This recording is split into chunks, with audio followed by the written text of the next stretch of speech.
Security now, at least 12 persons have been killed, 7 injured, and 17 houses razed by armed bandits who invaded Dutse Gindi community in Kajuru Local Government area of Kaduna State. Sources say the incident occurred around 6 o'clock this morning. This development comes barely 1 week after 3 persons were also killed and 30 others kidnapped in Gwada community of Igabi Local Council area. A governor of Kaduna State, Uba Sani, who sent a delegation to Gwada community after the attack, directed the State Emergency Management Agency to assist the affected communities. Let's get a clearer picture to this. I have joining me the former chairman of Kajuru Local Government, Kafra Kainu. It's good to have you join us on TVC News at 10. Thank you very much. Well, it's pretty sad that we're getting a story from Kajuru Local Government. One would have thought that the dust would have settled. I'm talking about the insecurity now. Talk to us about what actually happened this morning. Well, this morning in a community called Dutse in Kajuru Local Government, you don't what precisely, I think about 6 a.m., there was an attack. Some of the terrorists came in, and then people early morning getting ready for the day came storming the village, killed a lot of people. Like you rightly said, about 12 people have been killed, 17 houses razed. Thank God for the quick intervention of the military. The whole community, I think, would have been razed down. I think among the people killed, I think an entire family has been wiped out, a family of 5. A man, his wife, and his 3 kids all killed, burned beyond recognition. And besides that, we have about other people, casualties in the hospital too, Barodico Hospital and a clinic in Maraban Kajuru. It's quite unfortunate. We also thought that by now some of these things would have settled. But it's nothing new because all around the country, I think there's been spate of attacks, just like you mentioned earlier in Igabi community. There was an attack too. I think I said yesterday also in a community called Wahala in 32 ward of Kajuru Local Government, 1 person was killed and a number of people kidnapped also. I think that also happened, but due to what happened today, we've not been able to ascertain the accurate number of people that were kidnapped yesterday in Wahala community. I think securities have been doing a lot. They've been doing their best. Even this morning, the community that was attacked is close to Kurmenwali. Kurmenwali is a community which is also close to one of their camps, the terrorist camp.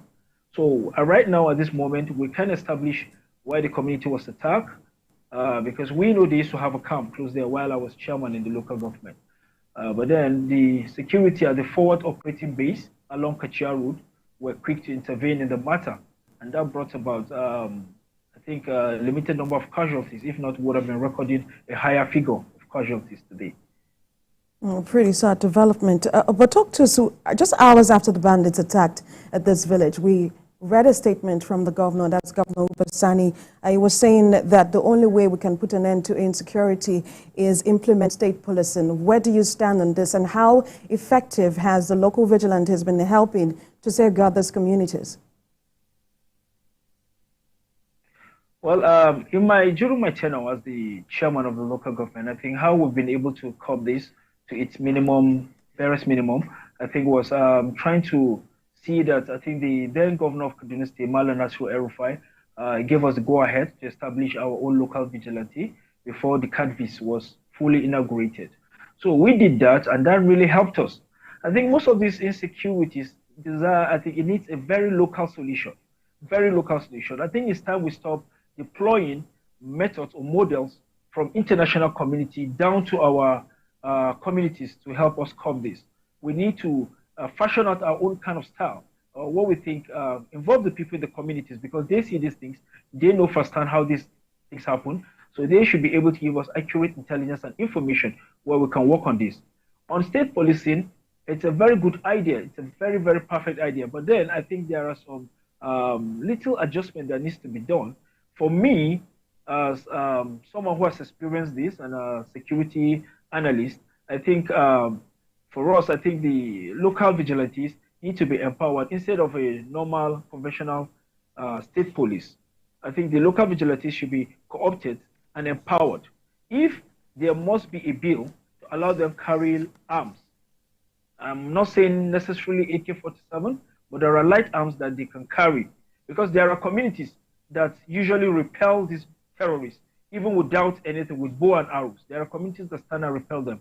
I see that happen during my tenure, and I think if these people can be empowered, trained, the governor has done a has taken a great step in that direction by recruiting about 7,000 CADVIS members, local vigilante, and training them. But I think what is left to do is empower them now, just like what Zamfara State Governor has done. They need to be empowered, given light arms, in order to protect their communities. They are the first-hand casualties, and they're the people that live in this community and will do anything to protect this community.